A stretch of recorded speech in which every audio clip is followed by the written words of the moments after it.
कैसे हैं आप लोग। उम्मीद करता हूं अच्छे ही होंगे। दोस्तों, आज मैं आप लोगों को एक कहानी सुनाने के लिए जा रहा हूं, जिस कहानी से हमें सीख मिलती है कि अगर हम एक तोती की 6 बातें मान लें तो हमें कभी भी अपने दुश्मन के चक्कर में, दुश्मन के फंदा में कभी नहीं फंसेंगे। दोस्तों, कहानी शुरू करने से पहले आप लोगों से एक निवेदन है कि अगर आप हमारे चैनल पर नए मेहमान, नए दर्शक बनकर के आए हैं तो प्लीज हमारे चैनल को सब्सक्राइब कर लीजिएगा और कमेंट में एक बार जरूर बताएं कैसी आप लोगों को ये कहानी लगेगी। दोस्तों, आपसे निवेदन है कि प्लीज इस वीडियो को पूरा जरूर देखें, क्योंकि जब तक हम किसी चीज को पूरा नहीं देखते तब तक हमारी समझ में नहीं आती। तो दोस्तों, ज्यादा समय बर्बाद न करते हुए आ जाओ, लेकर के चलते हैं कहानी की तरफ। कहानी प्रारंभ करते हुए कि दोस्तों, किसी राजा ने और एक तोती को पाल रखा था। तोती तो आप समझते ही होंगे, तोता की मादा। एक तोती को पाल रखा था। इतना प्यार करता था उस तोती से, इतना प्यार करता था मानो राजा को एक पल भी उससे अलग रहना मंजूर नहीं था। बहुत प्यार करता था, बगैर देखे भोजन नहीं करता था, बगैर देखे सोता नहीं था। क्या बताऊं आपको, बहुत ज्यादा प्यार करता था। तो देखो, विधि के विधान को कोई मेट नहीं सकता। जब राजा के घर में और एक बेटा का जन्म हुआ, रानी के उदर से एक पुत्र ने जन्म लिया, उसी समय विधि के विधान अनुसार उस तोती ने भी एक अंडा रखा। दोस्तों, राजा का बेटा थोड़ा सा बड़ा हो रहा है, उधर कुछ समय पश्चात उस तोती के अंडे से एक बच्चा निकला, तोता का, बहुत सुंदर। तो राजा अपने बेटा को देखता है, उस तोती के बच्चे को देखता है, बहुत मगन होता है, बहुत खुश होता है। यहां तक हुआ कि राजा जितना प्यार अपने बेटा से करता था, ठीक उतना ही प्यार उस तोती के बच्चा से और करने लगा। दोस्तों, राजा पर बेटा तो एक है, लेकिन अपने 2 बेटा मानता है, एक उस तोती के बच्चा को और एक अपने बेटा को। और उधर वो तोती भी जितना प्यार अपने बच्चे से करती है, उतना ही प्यार उस राजा के लड़के से करती है। दोस्तों, समय बीतता चला गया। जब थोड़ा सा बड़ा हुआ तोती का बच्चा, तो देखो, तोती का ये नियम था कि जब चुनने के लिए जाती थी तो बाहर से 2 फल लेकर के आती थी, एक अपने बच्चे के लिए और एक उस राजा के बच्चे के लिए। एक एक फल दोनों को खिला देती थी। राजा बहुत खुश होता था कि जैसा प्यार मैं करता हूं इसके बच्चे से, ठीक वैसा ही प्यार ये करती है मेरे बच्चे से।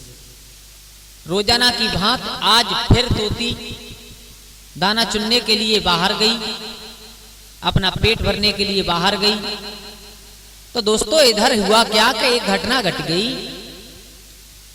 कि जो राजा के पुत्र के पालने वाले नौकर थे, जो दासियां थी, दास थे, उन्होंने उस तोती के बच्चे को पिंजड़े में से निकाला और राजा के बेटा के हाथ में दे दिया।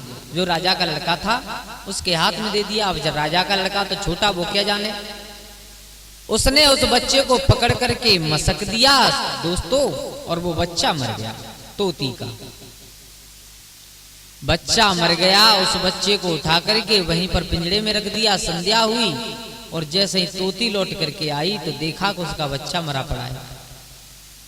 दोस्तों, अपने बच्चा के ब्रह में इतनी पागल हो गई, चिल्लाती घूम रही है, रो रही है। राजा आ गया। राजा ने देखा तो बहुत दुखी हुआ, क्योंकि राजा भी उस बच्चे से बहुत प्यार करता था। दोस्तों, अब तोती की पीड़ा राजा समझ तो रहा है, लेकिन देखो, आप जानते हो, जिसका बेटा गया हो, जिसका बच्चा उसकी आंखों के सामने मरा पड़ा हो, उसके दिल पर क्या बीतती है। तोती बहुत रो रही है, बहुत गुस्सा में। तो गुस्से में आकर के तोती ने राजा से कहा, अरे मूर्ख राजा, जिस राजा के राज्य में न्याय ना हो उस जगह पर रहना नहीं चाहिए। देखो, मुझे यह भी मालूम है कि तुम्हारा अबोध बालक है, और अबोध बालक किसी को मार दे तो वो हत्या नहीं बल्कि एक हादसा कहलाता है। तो राजा, तुम इतने पुत्र के प्यार में इतने पागल हो कि इस बेटा को, अपने बेटा को कोई सजा ही नहीं दे रहे हो। तुमने अपने बेटा से खिंचवा करके मेरे बच्चे को मरवा दिया। क्रोध के मारे उस तोती ने उड़ करके अपने पैरों से, अपने पंजों से उस राजा के लड़के की दोनों आंख फोड़ दी। दोस्तों दोनों आंख फोड़ करके उड़ करके जा करके छत पर बैठ गई, रो रही है, क्रोध भी है, दुख भी है। अब दुख तो तोती को भी हो गया कि ये मेरा बेटा तो मर गया, लेकिन मैंने ये और ज्यादा गलत किया कि इस राजा के लड़के की आंख फोड़ दी। राजा को गुस्सा आया, क्रोध आया, लेकिन राजा वही होता है समर्थवान जो अपने क्रोध को रोक सके, जो सच्चा न्याय कर सके, उसे ही असली राजा कहते हैं। राजा ने क्रोध जैसे तैसे अपना क्रोध रोका, विचार किया, बोले इस तोती ने गलत तो किया है, लेकिन मेरा तो बेटा जिंदा भी है मेरी आंखों के सामने, जैसा भी है, आंखें फूट गई हैं लेकिन जिंदा है, लेकिन इसका तो मर गया। तो राजा ने अपना क्रोध शांत करके तोती से कहा, तोती तुमने जो किया वो तो अच्छा किया, लेकिन देखो तुम्हारा बेटा मर गया, तुम्हारा बच्चा मर गया, तुमने बदले में मेरे बेटा की आंखें फोड़ दी। चलो ये सब बात भुला करके तुम वापस पिंजड़े में आ जाओ, और जैसे हमारी तुम्हारी जीवन लीला चल रही थी फिर से वही स्टार्ट करते हैं। तो तोती ने कितना सुंदर जवाब दिया, राजन कुग्राम भाषा कुलहीन सेवा कुपोच भार्या, जिस गांव की सभ्यता खराब हो जाए उस गांव को त्यागने में भलाई है। जिस कुल की सभ्यता खराब हो जाए, जिस कुल में कोई सेवा करने वाला ना हो, उस कुल को त्यागने में भलाई है। और जिस पुरुष की स्त्री कुपोच यानी जिस पुरुष की स्त्री कुनारी बन जाए, कर्कशा बन जाए, उसे छोड़ने में बड़ाई है, अन्यथा जीवन भर दुखदाई रहेंगे। अपने शत्रु को कभी छोटा नहीं, कभी कमजोर नहीं समझना चाहिए।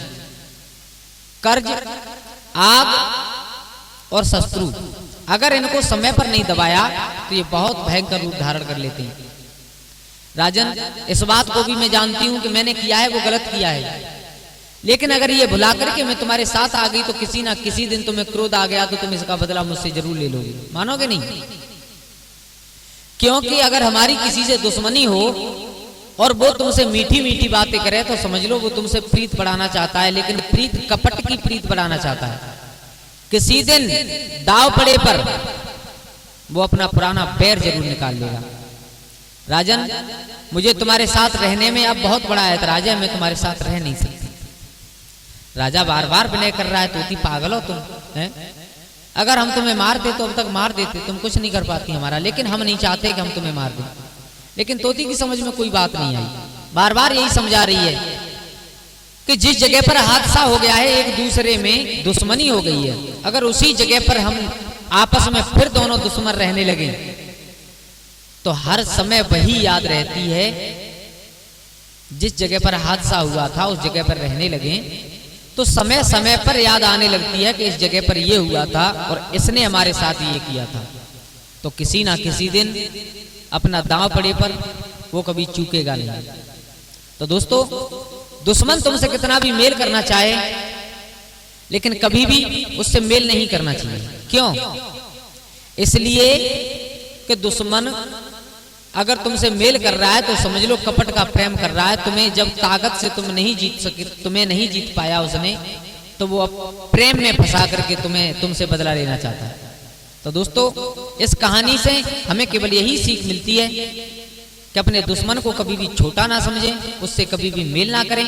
अगर समय पर कर्ज, आग और दुश्मन को नहीं दबाया तो बहुत भयंकर रूप धारण कर लेते हैं। दोस्तों कैसी लगी आप लोगों को हमारी ये कहानी?